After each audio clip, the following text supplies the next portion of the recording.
Hello, hello. Hi, everybody.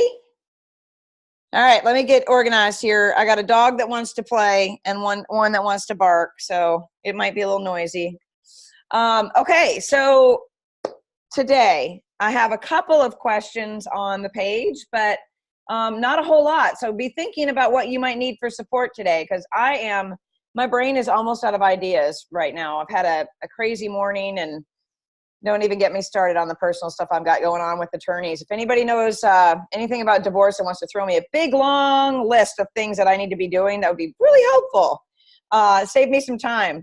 Okay, we're going to start with Natalia's question about, let's see here, not ready to start coaching. So I'm reading this from the page. As you guys know, I like to have the comments or the questions put under the actual call because it helps me to stay organized.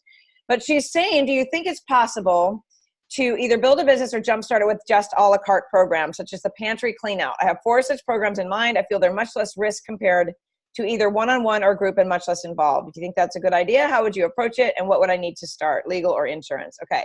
So let's go back for just a second. You guys, I want to make sure you guys know about the a la carte section, right? Like you guys have seen the a la carte section where okay. So what I mean by a la carte is that these are things that you could just add to your existing services. These could be one-offs. These could be trips to the grocery store or something like that. I think they're kind of a good way also to take a break from the other pieces of your business if you're getting burnt out on one-on-ones that are extensive and contracted, or you're getting tired of classes, or you just need to take a little bit of a break. These are a good way to do it. So the thing is hold on a second, where she's saying they're much less risk compared. She's right that they're much less risk because, just as a reminder, when we practice a general approach, it's something that we would tell everyone is the same thing, right? So doing something like this, it's a template, it's a stamped approach. But group coaching and classes are also the same way. There's not really any difference, though, however, in how to go ahead and get started with that. And I don't know if Natalia's on right now or not. I cannot see. No, she said she couldn't be. Hello. But it's no different. You still need to have insurance. You still need to have everything in place legally. You still have got to have a website disclaimer if you've got a website. If you don't have a website, you still need to have a client agreement or something, because you are still accountable to what you're doing with people. So I think it's absolutely possible to jumpstart your business that way, or even build it around one-offs. So does everybody understand when I call it a one-off, what that means, right? You can shake your head if you don't get it. No, okay. So when we say a one-off, we're saying that we're going to meet with them one time. It's going to be for that one price. It's going to be for that 1 hour and a half, or that 2 hours, or whatever you set it around. And then there's no further obligation on their part or your part to continue any relationship. So let's break it down for just a second. I got a dog here in my eyelash or something. I mean, seriously, like, you girls were at my house. Did you go home and have more hair on your socks and your black pants than you've ever seen in your life? Okay, thank you. Because now it's in my eyelash. Oh, my word. Anyway. Okay. So let's talk about just a second, when we're looking at fees and services. This sheet that I offer is just a suggestion in mind. It's absolutely not what you have to do, but it's what works that follows the intake process. Typically, if you're doing a 3-month contract, you've got 4 documents plus a testimonial gatherer and a free consult. It fits nicely in that window. However, you can adjust it. You can use those intake documents, and you can spread it into a 4 or 5 month relationship, however you want to do it. There's nothing that's concrete with this process. Now, if you are just like, I need a break from these one-on-ones, or I don't want to get into these lengthy, deep relationships, maybe you're going through some stuff with your own health and you just don't have the bandwidth to get that emotionally involved with people, then a one-off style of coaching is a really good idea. And you can build. You don't even have to go into contracted relationships. You don't even have to show those on your fees and services for a while if you want to take a break. Just have 2 forms, one of them that's about one-offs, one of them that's about everything else that you offer. So a fees and services form for a one-off type of business might look like pantry clean out, whatever, 90 minutes or 2 hours. I can do this virtually, or I can come to your home. You have two prices. What's included? I will walk you through the safe and unsafe process. I will provide you with recommendations for replacements, or I will, give you suggestions on meal plans, stuff like that. So when we're thinking about pantry and refrigerator cleanouts, You can do pantry clean out, refrigerator clean out, pantry and refrigerator clean out combo for a little bit less, right? So there's 3 ideas right there that are a la carte for you to offer. You can do a grocery store tour, right? Now make sure you're charging enough for when you leave and when you go and how long you're there. I think grocery store tours need to be done by the hour, because when I think it's a 90-minute trip, it turns into a 4-hour visit to the grocery store. I mean, I've told that story where I was there for so long that like the same employees kept circling, but they even had shift change when I was there. I'm like, where did everybody go that I was just seeing? Like, shift change. Okay. So I would do that by the hour. When you do things by the hour, do a 50% invoice on the front end of it. Okay. So 50% down before you even go. And then somewhere in your document or in your, request for payment or your invoicing or whatever, I would put on there, the balance is due upon the completion of the tour. Okay. So that way they bring a checkbook, or if you take Stripe or you have a thing where you can hook your phone up and do that, that works too. But I would, or cash, maybe put cash out there, but I would not, I would make sure that they know that the balance is due upon the completion of the visit. That way you're getting that 50% down. You know they're going to show up for the appointment. You're not wasting your time. You do your confirmations and your emails and all that. But then you have a solid amount of time done afterwards. So if they say, oh, it won't take me long, I only need to learn about this, and you're there 2.5 hours later and you've only been paid for an hour, then you're going to get paid for the rest. Okay. Another idea for the one-off menu would be doing the food review and lifestyle. That's a one-time, it's set up that way. It's actually a shortened version of the intake form that you can very easily do an 1.5 to 2 hour session with somebody over that intake form and really get them kick-started on their way. It's also the document that I like to tell people, this is kind of the way that they can get their toe wet and see if they really want to dive into a contracted relationship. It doesn't have to turn out that way. But you can present it that way. If you're still interested in going further with them, you can let them know, listen, let's just see, let's see if we're a good match. Let's get you started. And, you said you were on a budget. This is a great way to get what you need to get started with. And then the other ideas, of course, for one-offs are things that you would clean out otherwise besides your pantry and your refrigerator. And we're talking about a beauty clean out, a household cleaning product clean out, a garage clean out, which I need desperately to do. Where they get, you take care of the things that you would use out in the yard, and you educate them on the toxins and all of that affects their health, that they're using in their homes, on their lawns, in their gardens, their pest control, all of that. So really think about the things that you have done in your life to wander through and clean things up, over time. Because I don't know about you guys, I didn't do it all at once. And this goes right along with the health wish list that I talk about in the curriculum.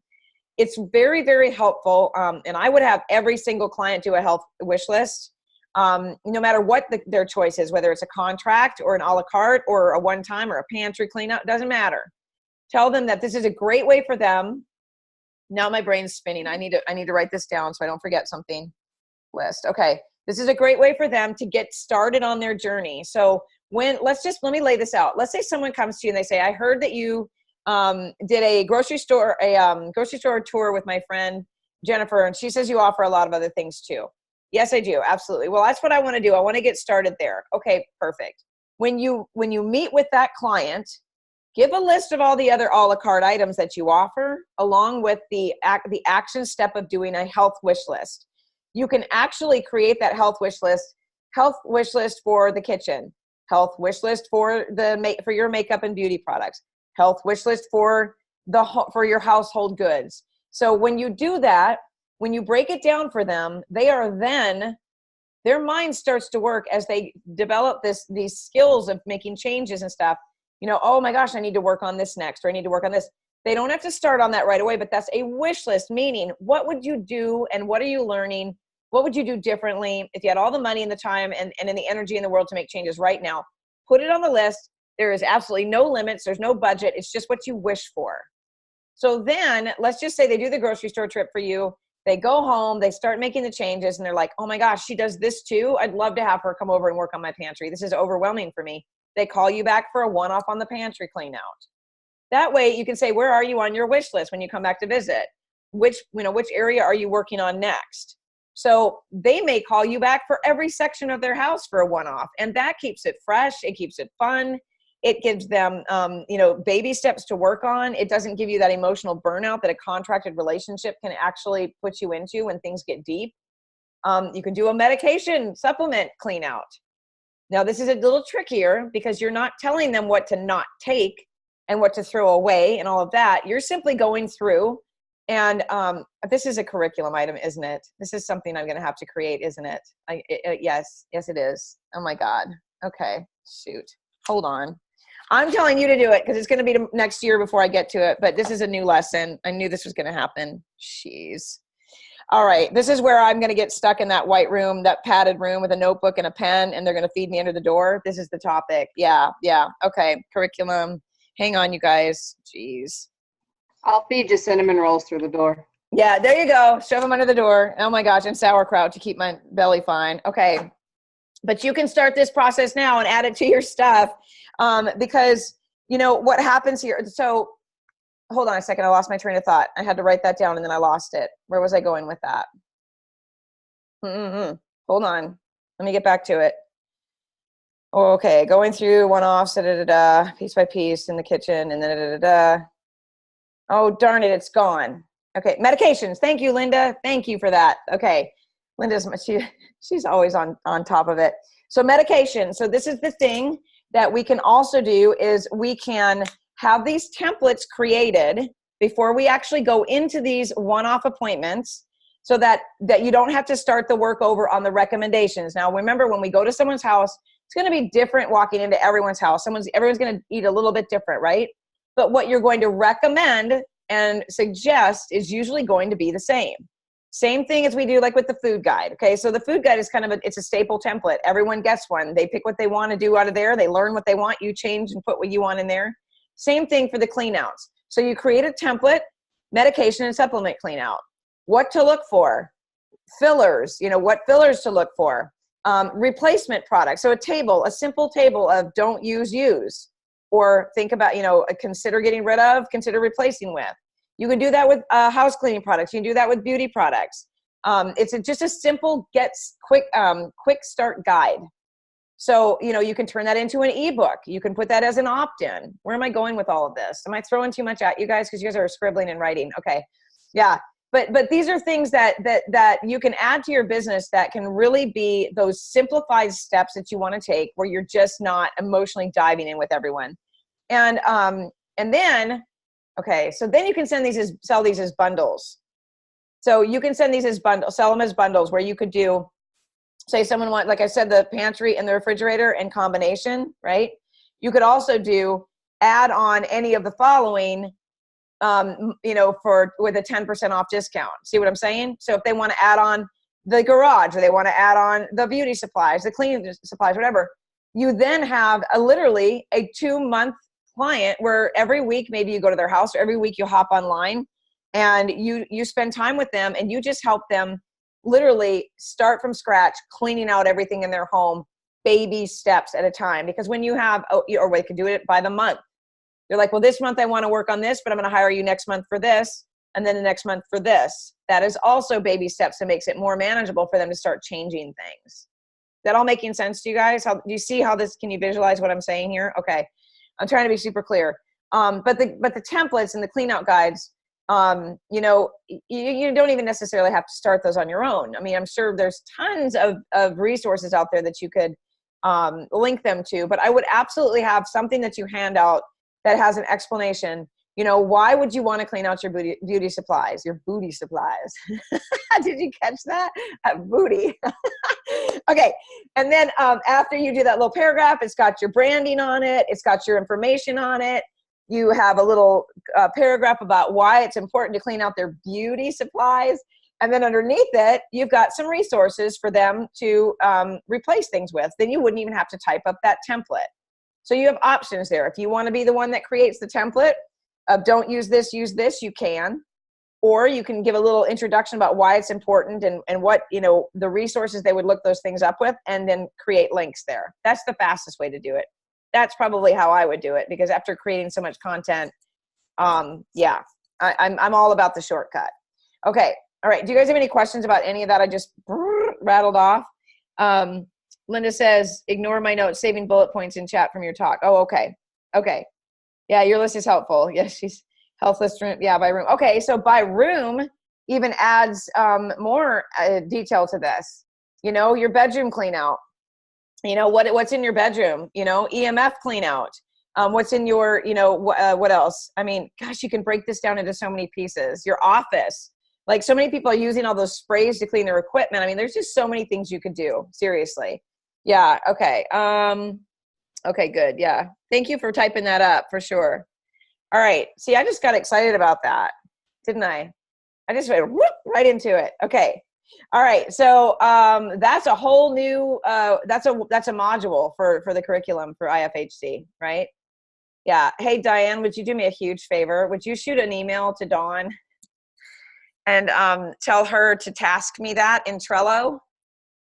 And then I'll start working on creating that, and just say for 2019, so she doesn't freak out and think I'm going to send her something next week. And then Michelle and everybody don't go, oh my God, there she goes again. Okay. Yeah, I need that tasked out to me. Thank you. I appreciate it.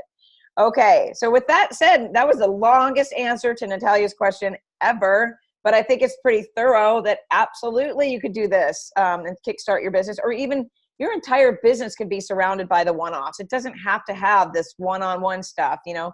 So let's continue kind of with the one-off model though. When we think about taking someone's health further, once we've done, let's go back to the food and lifestyle review. So let's say we've done a food and lifestyle review and they're like, you know, I just can't hire you for 3 months. I've got way too much going on. I can't be reliable for meeting with you, but I know I need you. And I'm going to be going to the doctor and the hospital. So do a lab review. So a one-off lab review. You can tie that in nicely with a doctor's appointment, where you could do the successful doctor's appointment, doctor's template, and then lab review, where they actually get a lesson on how to go over their own labs with you. And I've done a whole training on it. So, you know, you guys know where to find all of that.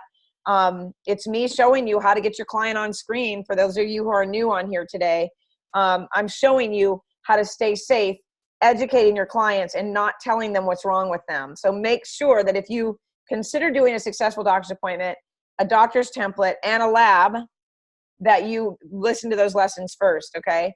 So let's break that apart a little bit. Successful doctor's appointment gets the successful doctor's outline and the template, and the lab, whatever, one-off is over here. Add the lab to the doctor's thing, take a discount on that, and make it a bundle. See how all these things kind of tie in together, right? Yeah, okay. So the other thing you could do a one-off in is a sleep one-off. So taking your circadian document and template, it's all customizable, so make it your own. You could do a sleep consultation. Like, how are you sleeping? Do a sleep intake form. I haven't created that. You guys you're gonna have to do that because I guess I'm gonna have to do that too. Shit. Okay, will you task me with that too, Diane? Put that on my thing. Okay. I'm sitting here creating work for myself. Okay, but you can do that right now. Create your sleep document. So you get your circadian lifestyle thing out and use that to create your questions, because that's what I'm going to do. You guys will probably come up with something better than I will. But, you know, the questions are all surrounded around sleep. So we also need to dive a little bit into the eating part, but let's make that secondary to the sleep. So food and lifestyle, with that, food is one of the primary things we talk about, and sleep becomes one of those things we ask 1 or 2 questions about. With the sleep document, it's all about sleep with a couple of questions about food, a couple of questions about exercise. And then we have the one-off exercise makeover, don't we? Yes, we do. We do. Oh gosh. Okay. So that becomes all about exercise, secondary food, secondary sleep. I don't know where this is coming from today. So I'll need that tasked to me as well. Okay. I'm going to take January off to write, I guess. But so all of these things can be done as a one-off. All of the 7 foundations can be a one-off, you guys. Stress can be a one-off. Yeah, just put the 7 essentials as one-offs, Carmen. And I will create those templates, and then I will give them to you to customize. So if you don't get to it this year, you guys, I will get to that and I will create those for you. But these are ideas that if you want to run with it and you want to create your business around one-offs, do them around the essentials. But start with your main, yep, there she goes, your main thing, and then the secondary questions are the other essentials, right? Okay, you're going to type something crazy in there, aren't you, Shannon? She's going to be like, shut up already. Okay, All right. Okay. So that's I got a job to do, I guess. Yeah. So a trauma one-off, that's a good question. So how I would do a trauma one-off is I would probably start, and spirituality too. Those are two a little bit different. But as far as trauma is concerned, I would probably start I would start a trauma one-off with a paragraph at the top that talks about what the definition of trauma is. And in our minds, because people think it's a car accident or the death of a child or a divorce or something like that, they don't even understand that how like the littlest, smallest thing can be a trauma. You know, it truly can. And someone was explaining it to me one time. They said, you know, even if you were little and you touched a hot stove, if it affected you, like deeply affected you and was very traumatizing, you could find yourself in the future being someone who is afraid to cook, or who is afraid to, you know, to turn the stove on with a gas light, or those are still traumatic incidences. So never ever discount how big or small something could be. So I would start with what the definition of trauma is. Why would someone want to do a trauma consultation? Good. Christy's giving you some resource there. And the explanation for me of why someone would want to do that is I might say something like, you've tried everything to find optimal health and you're still struggling. You've changed your food, you're sleeping better, you've got your hormones checked. Go through the list of those things and then say, and yet you still feel as if things could be better or life could be better. So you've got to explain what that would be to somebody. People aren't automatically going to just know what a trauma, consultation is about. And then the questions below that would obviously start with things that have to do with childhood. Did you consider yourself to have a happy childhood? Did your parents stay married? Use the ACE checklist for this. Go into the adverse childhood experiences and use that as kind of an outline to ask your questions. Don't do it word for word, because we don't want to copy that, because what we're going to do then is we're going to link out on that document to the ACE, the adverse childhood experiences, and they can take the quiz out there and tell you what their score is. Okay? So you don't even have to create a lengthy trauma intake form or anything like that, because ACE has already done it for you. But what I like to do with things like this is I also like to sometimes doing something this in depth is to maybe get on a free consultation. When you're on your free consultation and they're like, I think there's just something I can't put my finger on, then you can just say, all I want you to do at this point is, we've got 15 minutes.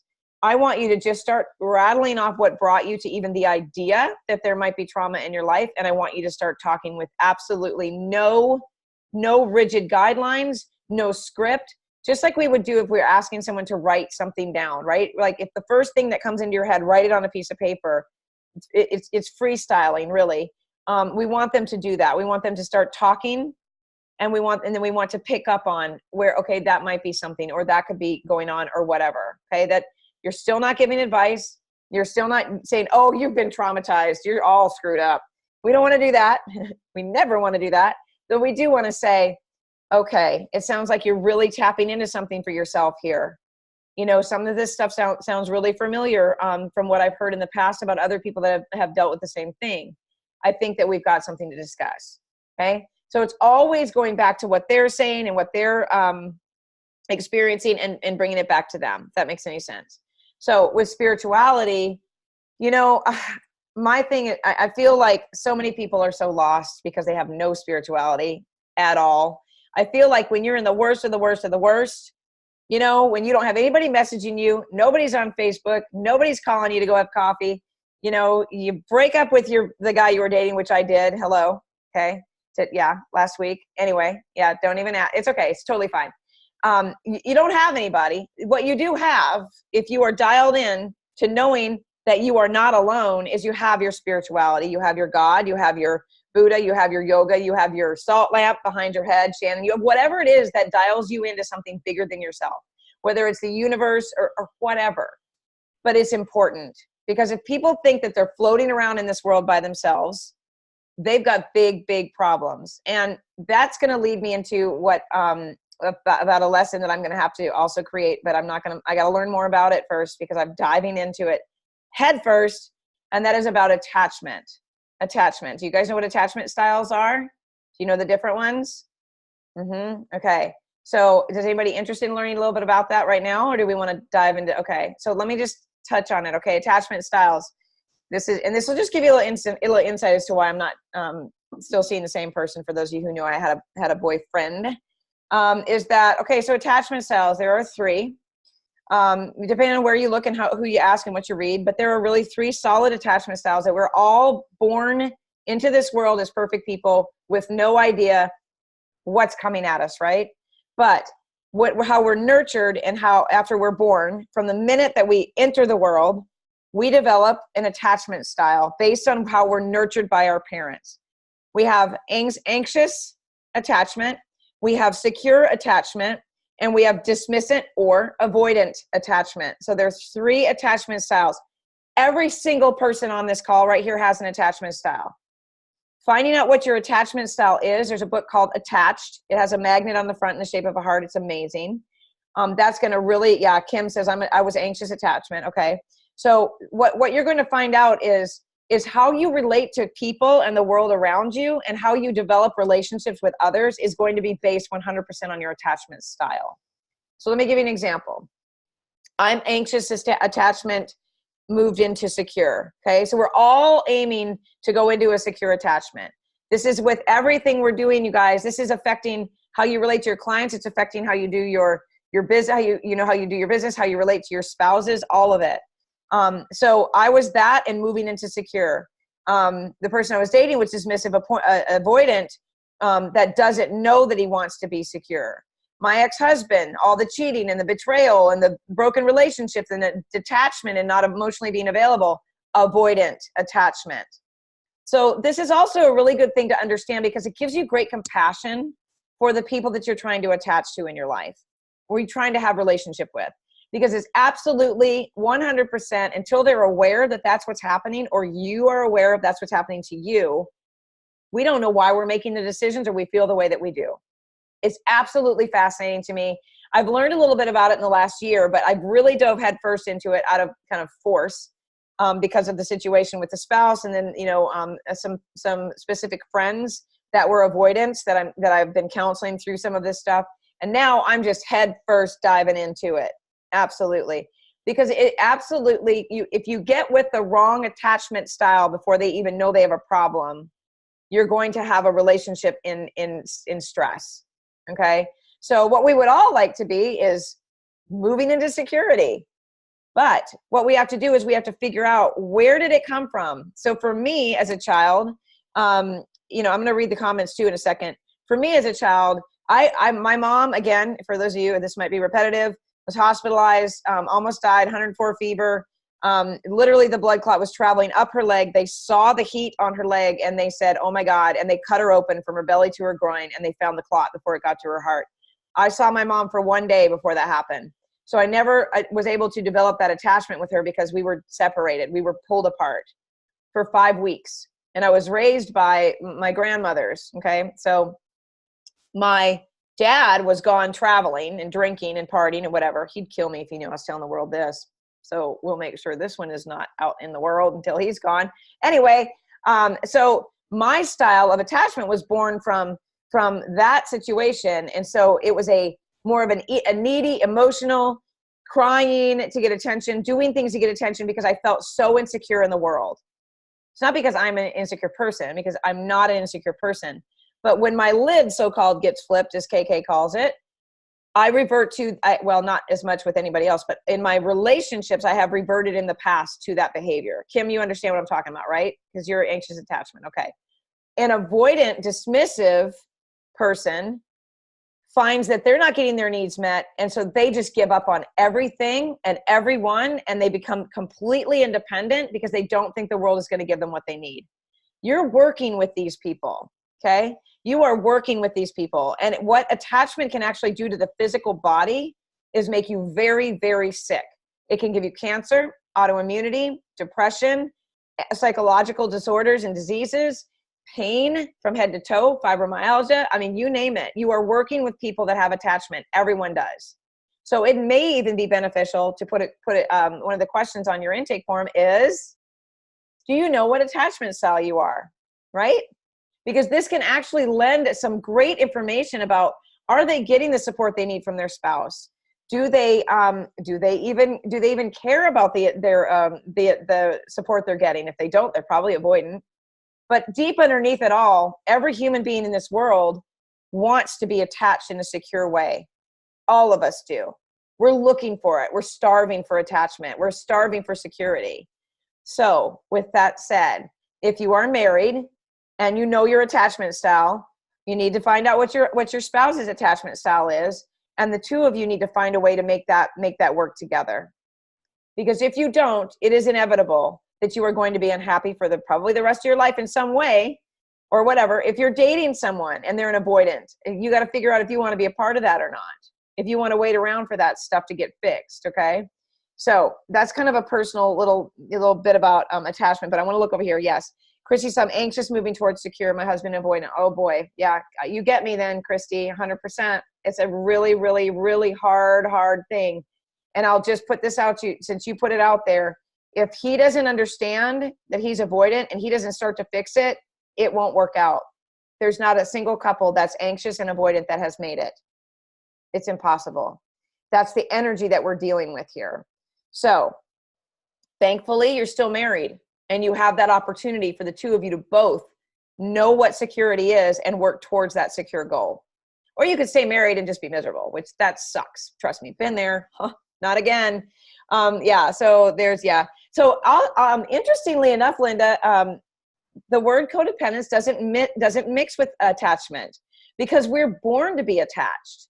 So, and what in the heck book am I reading? I'm reading 5 books on this right now.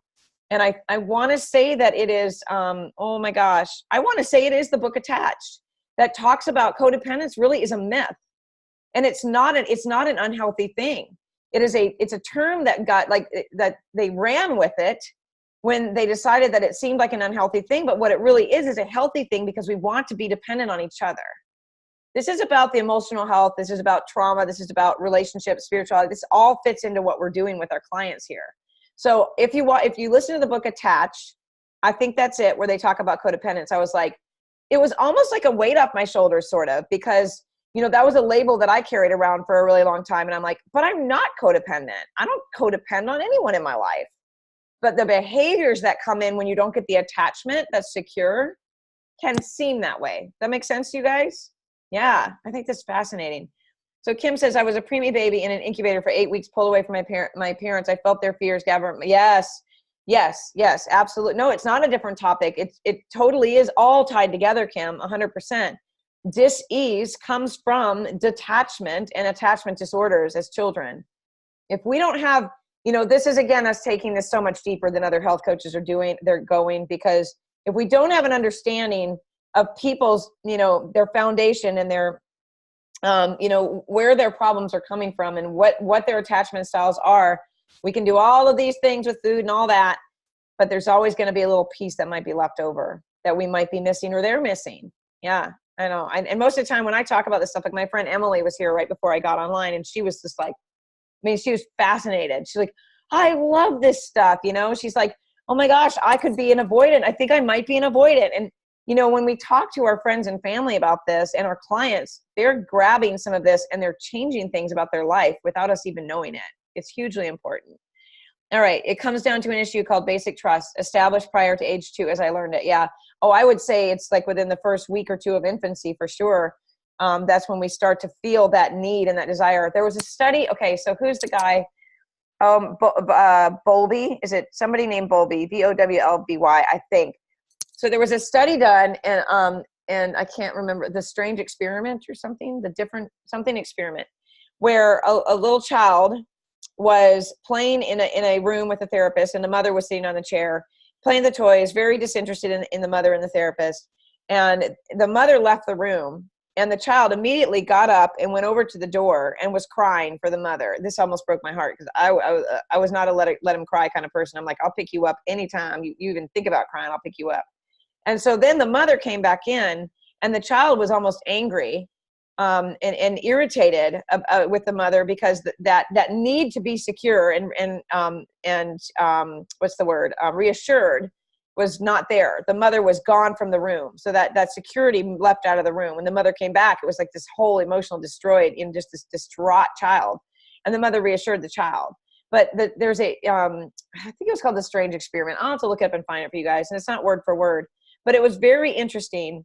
When children are more secure, they don't have that same reaction when their foundational security leaves the room. It's different. It's totally different. So two different the strange situation. Is that it? Did you look it up? It might be. Yeah, I'll look it up. But it's different. So if a child that's securely attached and a child that's not securely attached, and you put them in the same situation, the one that's securely attached won't even realize that the mother's left the room. They'll be like, oh, she'll be back. The one who doesn't have secure attachment completely loses all emotional control until that parent comes back in. And that can kind of show you, that it's a true way to see what kind of attachment style a child has, even as in a tiny little toddler. Well, when they grow up, they carry that attachment with them until they realize that it needs to change. I think it's just, I don't know. Am I the only one that's just like, what? I just think it's amazing. I know, right? It's mind-blowing about how it affects our bodies and how it affects the way that we relate to others and what's happening with our freaking health, you guys. People put themselves into such a state of sickness over not having human connection and attachment that we cannot deny that this is part of why our people are sick. We cannot deny it. Now that, when you know better, do better. Was that what Oprah said? Isn't that Oprah that said that, when you know better, do better? Well, when you know more, share more. When you know something bigger and better, you've got to take your practice in a bigger and better way, and get deeper with people, in my opinion. Okay. Looking down. Carmen, I had a 2-year training for healing of these issues from a uniquely Christian perspective, but it works. Have healed from so many things. Hey, Linda, share what the training is. Put it in the chat. I'd love to see what it is. Yeah, my daughter was too. NICU for 10 weeks, very anxiously attached. Yes. Oh my goodness. I love that you know this, though, because once you start digging into anxious attachment, you can look into it starts with the child, right? And you can look at how to help that child become more secure in the relationships right now, so she doesn't become anxiously attached like you in her future and attract the wrong partner. Because that's what we do. We attract the partner that is going to fix that anxious attachment from when we were children. That's what we do. So the dismissive attachment person is going to attract the person that is nurturing and loving and giving, but then when they start to turn around and get intimately involved, it's a threat to them. So they go the other way. It's bizarre. Absolutely. The one thing that we want so much, we turn away from, or if we're anxiously attached, we sabotage it. Isn't that crazy? Because we don't know how to get there. We don't know how to fix that problem from when we were little. All right. Wow, Christy, very anxious when I would pull up my eyebrows, eat my nails until they would bleed and bite my knuckles so the skin was raw. Yeah. I still do that sometimes, Kim. Like I still can get on my fingers sometimes when I get a little anxious about something, and then I'm like, oh, something's underneath there. Something's bothering me. That's how I know is I'm automatically like doing this, or I'm like picking at my fingers. I'm like, oh, because I don't have any other real anxious type of behaviors. Probably because I eat right and sleep and move and have good connections with my friends. But when I start doing that, I'm like, something's up. Yeah. Yeah. Okay. So fascinating. Yeah. So just got off a call with Dr. Klinghardt right before this when he addressed these deeper issues at an amazing level, connecting to unresolved trauma, family constellation work. Oh my God. It's a whole other topic with specific areas of the body. Family constellation therapy is bizarre.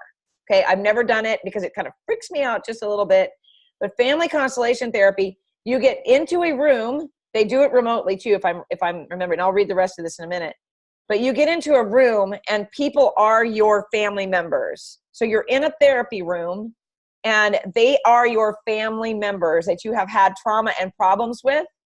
And you literally it's family constellation therapy. You literally go through the process of undoing the trauma with strangers that are your family. It's crazy. Yeah, but it works. Someone suggested it about 4 or 5 years ago, actually. When we were having problems in our marriage. I should have gone. But anyway, that's a whole other therapy. There's so many things out there. Yeah, you can Google that one. I've heard all this before, but on a deeper level, how to go about healing in the physical and the interference field. It's fascinating to hear how this worked in his patients and the way we need to handle these clients through the process. Yes. Yeah. Oh, gosh, I would love for her to do neurofeedback. That would be so amazing for her. Yeah. And you know, the thing is that's one reason I love neurofeedback, is because it gives us that opportunity to rewire those things and to change the pathways in our brain. And, you know, I went to neuro the other day, and I always fall asleep, but it's a sleep that I come in and out of. And so you're able to, and I don't know if this happened for you too, Christy, but when you come out of, like, well, maybe your head falls down and you're drooling, maybe that wakes you up. I don't know. That's what happens to me. Or your head falls to the side. But what I've noticed is when I come to in it, and I'm like, oh, I must still have some more time, I go back to the thought that I'm trying to change. So if, let's just say, this isn't what happened the other day, but let's just say it was, if I were to go in there and work on the anxious attachment or whatever, I might say to myself during the process of neurofeedback, I am securely attached. I am securely attached. And you start giving yourself those messages, you know, or I am enough. If you're a person with low self-esteem or whatever, then the brain starts to shift and change while you're getting those rewards. It's curative.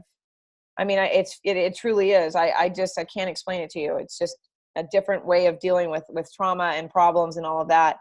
And, you know, here's the interesting thing. And I go into a little tiny bit of detail about how I got just blown up with this weekend. You know, I had been noticing some different changes in this person that I was seeing pretty quickly. I would say a week and a half or maybe two after we had decided to just kind of go exclusive, see what's going on. And it was right after, Christy, he posted it on Facebook. I saw this shift, this pullback, and then this come in and this pullback. And I'm like, uh-oh, something's up with this guy. Every time something would happen, I would have an instinct and a red flag go off. And I would just kind of bookmark it in my head and do the wait and see. I'm going to sit back and wait and see kind of thing. I literally looked up dismissive attachment out of the blue Saturday, just out of the blue. I don't know where it came from. It just came out into my head, dismissive attachment. I printed off everything. I read it to him and he said, oh my God, that's me. And all the color out of his face. And he said, oh my God, you just described me. That could have my name. Where did you get that? Where did you get that? And then the anxiety starts coming in. So I hit on something in a person that I hardly really know that well, but said, you know, he said, I obviously have a lot of work to do. You know, and they started rattling off all these traumas from childhood, and they were all about detachment. They were all about becoming self-sufficient. They were all about, I can't depend on anyone, so I never will. They were all about, I can't receive because I'm not worthy. Oh my gosh, y'all. It was crazy, but it exactly fit that attachment to a T. So I'm not going to go into what happened after that. It's all good and fine. But the point is that if we are people that want to have good relationships, we have to understand why we don't in the first place. And that starts with attachment. Okay. All right. So yeah. Would he do the training with us? The training was from Elijah House Ministries. Okay. Back then, I'm going to write that down. Elijah House Ministries. Okay. Life-changing for me and many of these others. Yes. Okay. So interesting. Linda, do you want to potentially do a call on that topic? Would that be something you'd be interested in doing? Yeah. That book Attached is fascinating. I mean, I'm in my car, I'm walking, I'm listening to everything I can about this because this topic is fascinating to me. But Linda, if that's something that you would want to do, we can put that as an event in the page. And anyone that's interested in learning more about what you learned, I know it wouldn't be a training directly from that person or that place, but it would at least be something that you could share with others so they could take it further. I think that would be really powerful. Yeah. So for a minute, let's just touch on how does this fit into our business in any capacity? I mean, obviously we can carry it in just like it is now as we do sessions with people. But I really think, like I said earlier, adding something to the end of the intake form about attachment right there, kind of in the area where we talk about sabotage and relationships and support, maybe we plug something in there about attachment. And what would be a good idea also is to, let me see if I can find it real quick, is to give people a link to look at attachment styles, pique their interest a little bit. Hang on, how your attachment style impacts your relationship is a good link. Psychology Today has, here, I'm going to stick this into the chat. They have a great series on this, and there's actually a course a course on this that is, hold on a minute, finding the meaning in your life, basically, that helps you. I think it's Dan Siegel. Is it Dan? Siegel. He speaks deeply about attachment theory as well. Is it Dan? I think that's right. But he has a book called Mind Sight. So like hindsight, but mind sight. So that's a really good book too, to learn about how the brain works when it comes to undoing some of this stuff and why we developed this method of attachment in the first place. So Dan Siegel, I want to say Bowlby is another. Linda, do you remember his name? Gosh dang it. Yeah. Oh, this is a great art. I'm going to say keep this one up too, just because I've read it. But there's a fearful avoidant. And they say there's fearful avoidant too, but the ones that I've read the most on have been that there are 3 attachments, but it looks like some people, depending on who you're following, might say there's 4 or 5, but if you can read them, you'll see what I'm talking about, why people might think there's more than one. I can't remember. Bowlby is the last name. I want to say Bowlby, I think. John Bowlby, that's it. Okay, yeah, so good night. Look at all the stuff behind his name. He is a psychologist, psychiatrist, psychoanalyst, notable for his interest in child development, his pioneering work in attachment theory. All right, I'm putting this one in here too. It's not a link, but there's his name. So he's known by John Bowlby. Yeah, fascinating stuff. He's a little bit more geeky on the medical thing, and he goes way back to like the 70s where he does his studies and stuff. They actually showed a child in a crib on one of the videos I watched. And she was had a little stuffed bear and something. She was sucking her thumb or something, and she was just looking around for someone to come to her. And quite some time had passed, and finally a nurse came. She was in a hospital, and a nurse came to her and tried to pick her up or get her to play. And she was mad because she'd been left alone, and she was feeling insecure. And you could see her. It's heartbreaking. I don't do well with watching videos of children crying, old people being neglected and abandoned, or animals being abused. Just don't even send it my way. Don't ever send me something that says, watch this, what do you think? And then send me something terrible, because I won't speak to you anymore, ever. My heart cannot take it. So, but it was a good one to watch because she was being consoled. But it does show you just how important it is to meet the needs of our children, to meet the needs of each other, and to establish deep connection, because that's what we're all looking for. It's so sad how we've just gotten so disconnected, don't you think? I mean, anyway, that's why I like doing live calls, because I feel like we're at least connected in this way. All right. Enough about all that. Enough of all the psychobabble. But I don't even know where that came from today. I guess that's where we were supposed to go. So Kim's question under the comments: how do you sell the Institute, and what am feeling about it? Huh? Okay, pop in and tell me what you're talking about. Okay, just had to take a deep breath because, all right, I know I'm not thinking correctly, so I need you to help me. Okay. With whatever is at the core, at the root. So the best way to explain is that in my area, like where I live, there are health coaches that for some reason, I don't know if it's how I'm putting myself out there, I have no idea, but it seems like they're coming to me, whether it's their own health or whether they have a question about something in business. Uh-huh. Like, I don't know how I have all these answers or why they're thinking that. So, but actually, I'm going to be honest, it feels kind of good. Yeah. And I want to share the Institute with them. And because I want to support you in the school and all of that, I believe in everything that you're doing. Right.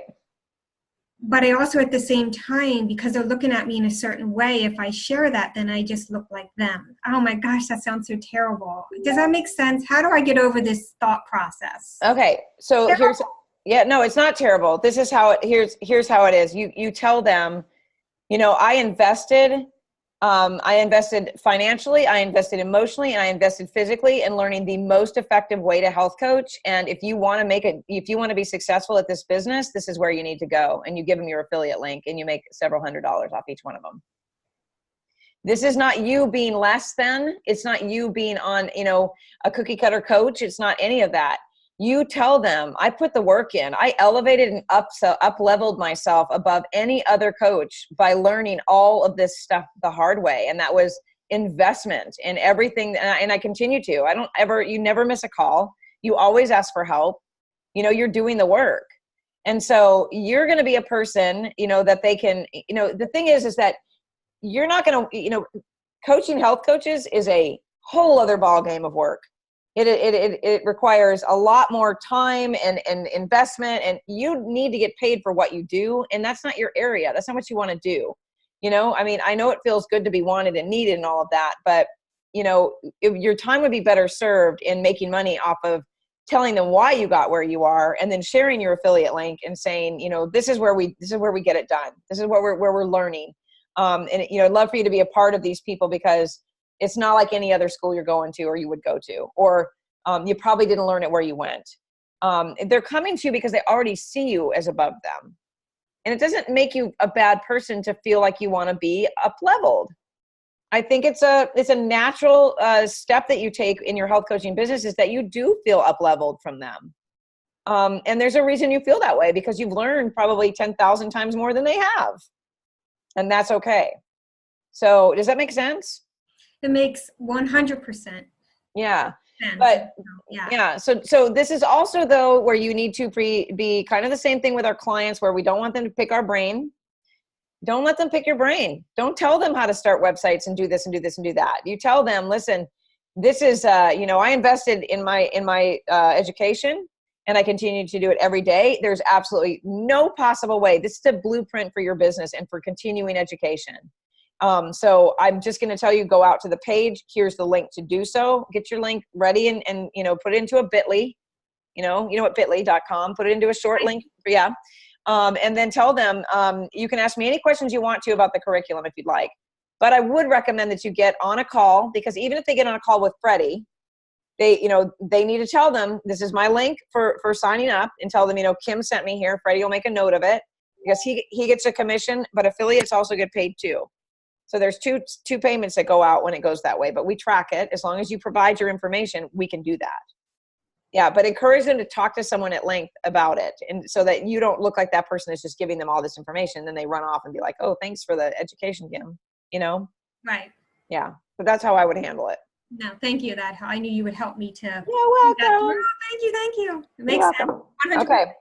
Yeah. Does anybody have any other questions for today, or anything else you guys want me to expand on? Or yeah, thank you, Linda.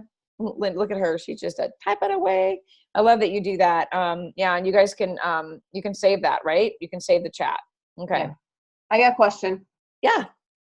I posted it in the event, but I don't think you saw it yet. Okay. What is it? So I'm doing this course. I promise the written part is to you tonight. Okay. What I'm struggling with is when you talk about do a client version and then do a coach version. Yep. Are you talking about as far as like Claudia does? So doing some, like a little bit of marketing, like with a picture and what they could say on social media to help themselves market this, and kind of, some little places in there where they can personalize it to their own. Like done for you. Mm-hmm. Yeah. So for coaches, if you're going, you could do one of two things. That's more work. Okay. So that's, that's more work, but what you could do is you could do the version where you're just showing them how to do it, and they can take their knowledge and go do it with their clients or do it for themselves. Or you could provide the done for you version of it. You could do, and then you could up level the pricing on it. So price tier 1, tier 2. Now with your clients, obviously, when you're doing the client thing, I would do a buy it, evergreen style where it's for sale out there on your website or whatever. And then I would do a live version where you launch. Okay. Yeah. So you have two, again, the pricing difference is what they're paying for is time. They're paying for time for you with your clients, and then coaches would be paying for having the done for you part done. Okay. Which I think it'd be a fascinating thing. I mean, a great idea for coaches to add to their pantry and refrigerator clean out and all of that as a healthy add-on to what someone needs to be replacing in their refrigerator too. Okay. Yeah, that's what I would do. That make sense? It does. It makes more sense. So it's a little bit easier for me to finish this up. Yeah. I just have one section that I have to finish writing. I was talking to Kim and Christy about it earlier. That's who I was sending a message to earlier, not to you. Oh, okay. Okay. Yep. We're Yep. both gone. She's going off on a tangent. We were just talking about all of these templates. Yes, yes. And then also just remember this though, Claudia, she's the master of done for you stuff. So ask her if she want, maybe she'll take a peek at it for you. Okay. And say, is there anything I'm missing here? You know, is it visually appealing? Did the copy look good? Just ask her for some input. She's good to do that kind of stuff. I'm not speaking for her, but I'm just saying she may help you. Okay. Okay. All right, Christy, what's your question around outsourcing? Sorry, I'm going to move here because my daughter's listening to a show. So my question was just, I feel like I'm to the point that I don't know if I'm making enough yet to feel comfortable hiring someone to help, but I also feel like I'm not going to grow unless I do, because I just cannot do it all. So I would love to hire someone for copywriting and for Facebook ads specifically, but I don't know, like, how do you know when you're at a point that you have enough income to be able to afford that? And what should I be budgeting for that? And what should I be looking for if I am going to hire someone? Yeah. Okay. So you're ready because you're thinking about it. Okay. Because that is your first thing. Like if you are like, I just don't think I can't, I know I can't grow. I know that's the sign. That's the first sign that you're ready. It's the most awful feeling because you're like, shit, where am I going to get the money? You know, where am I going to do this? I remember the feeling. But I also remember thinking, okay, that's a money thing. That's a mindset thing. You know, all it is when we think we don't have enough or we need to worry about budgeting, it's a mindset thing because the money comes. When you're ready, the money comes. It either comes in a form of a credit card and then you pay it off when you start making your money, or it comes in, you know, you move money, whatever, the money will come. So you know, I think you're ready because you're thinking that you're ready. And that means that you're getting to the point where you are absolutely 100% right. Let me say that you can't grow without it. You're going to grow. You can. Let me say this. You're going to grow in baby steps if you stay where you are. You're going to grow in leaps and bounds and bigger steps if you can start delegating and outsourcing. Now, how do you know who to hire and where to go and all of that? That's a daunting question because I went through a lot of bad copywriters. Not a lot. I think I went through like 2 or 3 that kind of I paid and I was like, I did better than that. That looks worse than what I did. I went through several people designing my website. I think I told you I spent thousands of dollars and I had to chase them down and get my money back. It's a trial and error thing. You're going to have to, so for the copywriting, let me say this. If you're wanting to hire a copywriter, you ask to see a couple samples of their work. And I think that when it comes to copywriting, you can get a feel if it's a style that you like, right? So with Kaylee and I, when we first started working together, she had been working for another health coach that I'm not super fond of. And the style of what she was writing was very inauthentic. And I'm going to say this without trying to sound like a bitch. Money hungry. Let me say that. That's not my style. It didn't sound anything like what I wanted to say. So she and I played a little bit of a dance and she was totally adaptable to everything. She was so great. She was like, okay, I'm starting to see now. I'm like, I'm not going to say you're going to make millions of dollars. I haven't helped thousands and thousands and thousands of health coaches. Can we take a couple of those thousands out of there? Because that's not true.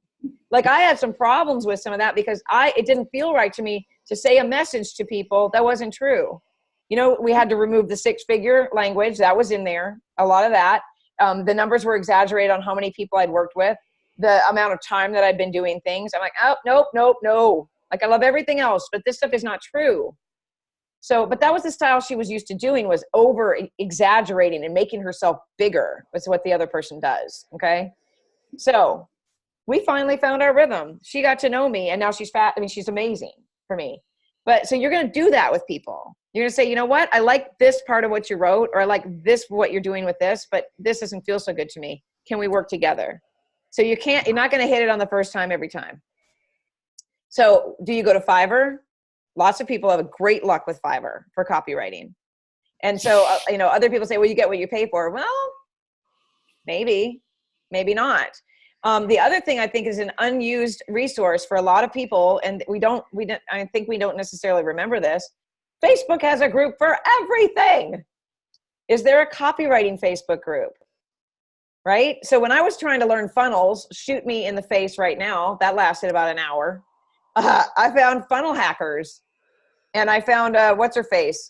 She's gotten a little bit, whatever. I don't follow her anymore, but Kimra Luna, is that her name? Kimra Luna?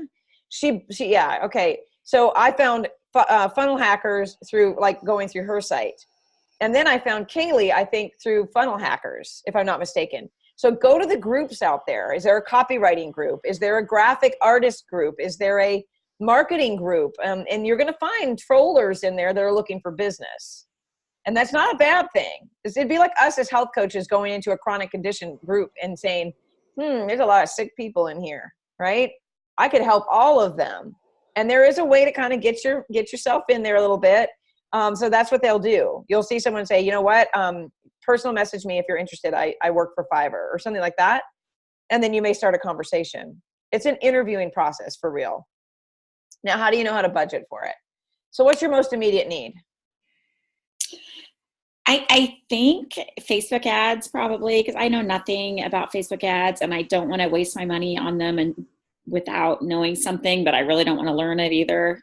Okay. So let's back up a bit, because is your copy solid? Are your ads are your ads done? Like, do you have the graphics done on Canva for those?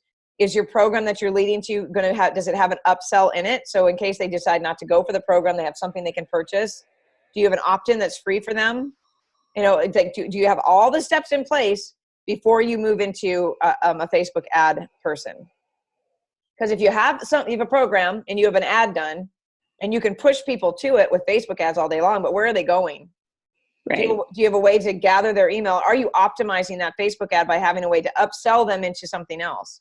So right. as an example, you know, if you see my ads, you see Freddie, I mean, you probably see some of yourselves out there, you know, we're using testimonials for them. Yeah. So what those ads do when they click on them is they lead into a process, a funnel, where they're learning more about whatever it is the advertisement is about, whether it's about the school, whether it's about free training or whatever. And then an option pops up to up level or to purchase something. So having all that in place optimizes my Facebook ads. I think we spend like $750 a day right now. And I need to make that back. And if I don't make that back, Kaylee starts talking to me. All right, this is what's happening. This is what we're seeing. This is what's going on. Let's get the team involved. Your Facebook ad manager needs to be that person that says to you, that's not working. We need to split test. You got to have good communication. You don't have to understand Facebook ads or how they work, but the person you're working with needs to have a deep understanding of where you might be going wrong. So they can advise you and you can trust them, and then you can provide what's missing, if that makes any sense. Yeah. So to budget for Facebook ads right now without being sure that you have all of those other steps ahead of those ads would not be a good investment, in my opinion. Okay. Yeah, I'm getting all of that in place. Okay. It's not done, but I'm working on getting all that in place. My goal is really to move online more. So yeah, I'm working on it. I have a new opt-in. I have a new email nurture sequence. I have a program, a group program that I want to lead into. I just feel like I'm not getting the traffic that I need right now. Okay. To get the participation. Right. Well, if everything's in place, then get your ad put together and start looking for an ad manager. Yeah. I mean, you can ask Kaylee. She's the social media queen. I don't know if she has space, and she's not. You're gonna get what you pay for with her for sure. Yeah. Andre says you spend $23K a month on ads. Depends on what we're doing. I mean, my salaried employees are $40,000 to $50,000 a month total. So I mean, I'm putting out, you guys. Yeah, I put out a lot of money. So if a lot of people see that $59.97 enrollment fee, I can promise you, I can enroll somebody and 5 minutes later it's gone. I'm paying people to build my business, and it is a place where it's an uncomfortable place if you make it that way. But I have faith in my team. I have faith in what I'm doing. You have to have that really, really deep faith that what you're doing and what you want to do and you're passionate about is going to go where it needs to go before you start dropping money. You got to have that knowing inside of you. Otherwise you're going to sit nervously, and you're going to be afraid, and you're going to hold on to your money, and you're going to develop the energy that you don't want in your life.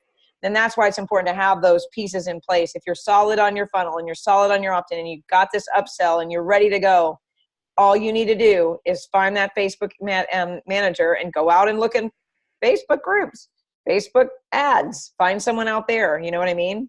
I would go with no less than three people that can tell you how the ads convert and how they work. And you could even Google that, how to hire a Facebook ads manager, and get a list of questions. And if you don't know what the questions are, because I wouldn't know what they are. I mean, Kayla gives me a report every day. I would not, if you ask me right now, what question should I ask? I'd be like, I don't know. Straight up, I don't know. I Google everything. Yeah. So that's how I would roll. Okay. And do you think that is where I should be spending my money right now? Or is a VA or a copywriter a higher priority?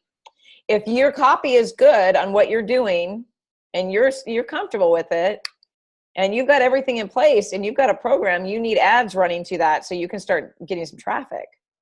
Okay. Now, if the copy isn't good, that's not going to get you anywhere. Right.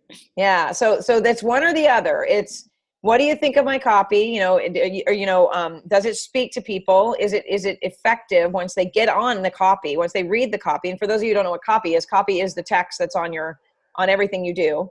But once they see it, is it drawing them in? If it's not, copy first, then Facebook ads. So how do you know? How do you know where the holes are? Get somebody to look at your copy.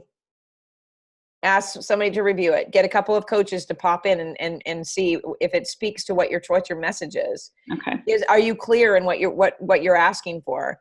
Are you clear in what your program is about? Is it appealing to them? Does it have any words in it that turn people off? Claudia she needs to do some consulting for health coaches on this kind of stuff. I should probably tell her that. Hey, Diane, will you shoot her a message? Diane, tell her Carmen would like for you to consider doing consultations, that she could send some people your way. Diane's my assistant today, but that's what I'm saying. You need someone that has experience with that kind of thing so that they can look at it and give you a real honest assessment. Now, not necessarily, she may look at it and be, that's great.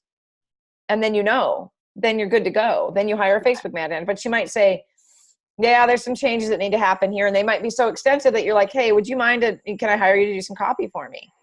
Okay. Well, I've got a waiting list. Okay, well, I'll find somebody or whatever. But that's what you need to do. Someone outside of you has to look at it. Yeah.